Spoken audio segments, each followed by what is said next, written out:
요즘 꽃가루 알레르기 심한 분들 많으시죠?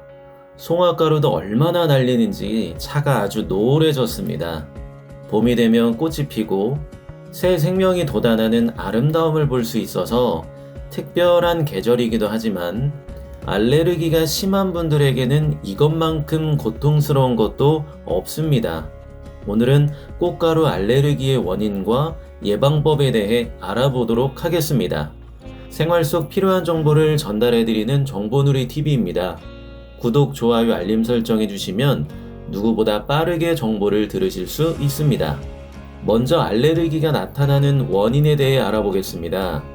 어떤 물질이 우리 몸에 들어왔을 때 이것을 해로운 물질이라고 생각하여 우리 몸의 면역 시스템이 거부 반응을 일으키는 것을 가리켜 알레르기라고 합니다. 꽃가루 알레르기의 경우는 약 4월부터 6월까지 일어나게 되는데요. 그 이유는 꽃도 꽃가루를 바람에 날려 식물 번식을 하기 때문입니다. 특히 이때는 미세먼지와 황사 등 전체적으로도 대기의 질이 안 좋은 시기이기 때문에 기관지가 원래 약했던 분들은 더욱 증상이 심해질 수 있습니다.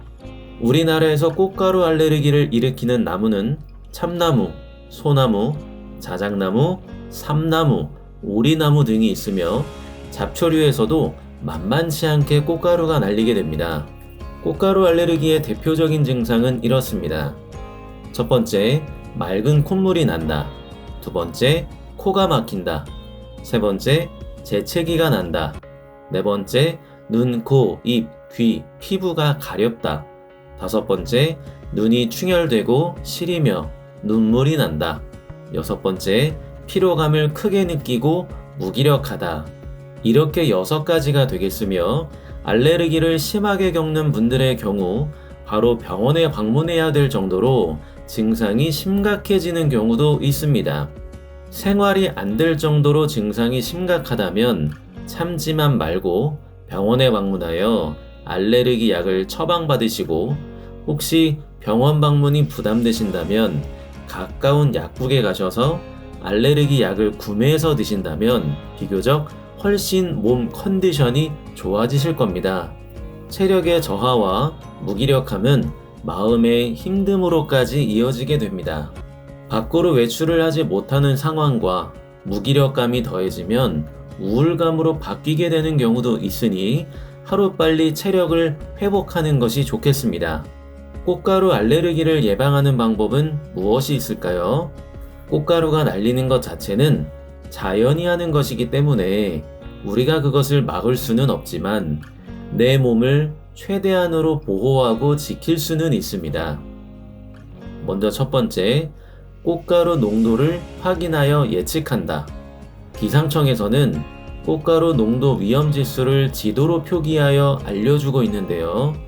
꽃가루에 특히나 예민한 분들이라면 매일 날씨 체크하듯이 꼭 한 번씩 보시면 좋을 것 같습니다. 꽃가루가 정말 심할 때는 기존에 알레르기가 없었던 분들도 몸에서 거부 반응이 일어날 수 있으니 꼭 체크해 보셔야 합니다. 두 번째, 실내 공기를 관리한다. 꽃가루 날림이 심할 때는 환기를 위해 열어두었던 창문을 닫고 최대한 깨끗한 공기를 유지해야 합니다. 집에 공기청정기가 있다면 꽃가루 날림이 심해지기 전 미리 필터를 점검하여 깨끗한 상태로 유지하는 것이 필요합니다. 또한 실내 곳곳에 침투해 있는 꽃가루를 자주 청소해 줘야 합니다. 특히 가루가 쉽게 묻게 되는 침구류의 경우 우리 호흡기와도 매우 밀접한 거리에 있기 때문에 세탁을 자주 하시는 것을 추천드립니다. 야외에 있다가 집에 들어올 때는 반드시 몸을 털고 들어오셔야 합니다. 또한 집에 오자마자 손과 발을 깨끗하게 씻고 가능하다면 바로 샤워하는 것이 좋습니다. 집에 반려동물을 키운다면 조금 더 깨끗하게 관리하셔야 합니다. 반려동물은 사람보다 면역력이 취약합니다. 꽃가루가 심할 때 산책을 하게 되면 호흡기에 무리가 올 수 있으니 참고하시기 바랍니다. 세 번째, 마스크의 생활화. 마스크는 코로나19일 때 매일같이 썼었는데요. 이제는 마스크로부터 자유로워져서 다시는 쓰기 싫은 마음이 있다는 것 잘 알고 있습니다. 그러나 생각해보면 마스크는 코로나 이전 시대부터 있었고, 특히 기관지가 좋지 않거나 비염이 있는 분들에게 적극 추천되던 것이 바로 마스크입니다. 사람이 실내에만 있을 수 없기 때문에 가장 내 호흡기를 가까이에서 지킬 수 있는 것이 바로 마스크입니다. 실제로 코로나 기간 동안에 많은 분들이 비염 증상이 좋아졌다는 체험 사례를 이야기하곤 했습니다. 독감 감염률도 훨씬 줄었었는데요. 그 이후로 마스크의 생활화를 꼽습니다. 꽃가루 예방을 위해서 여분의 마스크를 챙기고 다니시는 것을 추천드립니다.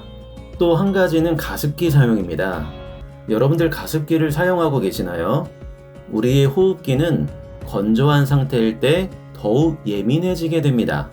점막이 건조해지지 않도록 자기 전 가습기를 사용하는 것을 추천드리는데요. 가습기의 종류는 초음파 방식, 가열 방식, 자연 기화 방식 등이 있는데 이 중 가장 좋은 것은 가열 방식입니다. 살균되어 공기 중에 퍼지는 습기는 우리 호흡기에 도움을 주니 참고하시기 바랍니다. 만일 가열 방식의 가습기가 너무 덥거나 소리가 나서 싫으시다면 초음파 방식도 괜찮습니다. 그러나 쉽게 세균에 노출되기 쉬운 만큼 청결에 유의하셔야 합니다. 마지막으로 치료는 어떻게 할 수 있을까요? 약국에서 쉽게 구할 수 있는 것은 코 세척 생리식염수와 알러지 알약, 알러지 스프레이, 일회용 인공 눈물인데요. 눈과 코에 들어가 있는 꽃가루를 직접적으로 세척하거나 예민해진 호흡기의 증상을 낮춰주는 역할을 합니다. 휴대하고 다니면서 필요에 따라 사용하시면 되겠습니다. 호흡이 답답해지거나 피부가 많이 불어오르는 등의 심한 증상이 생기게 되면 꼭 병원에 방문드리는 것을 추천드립니다.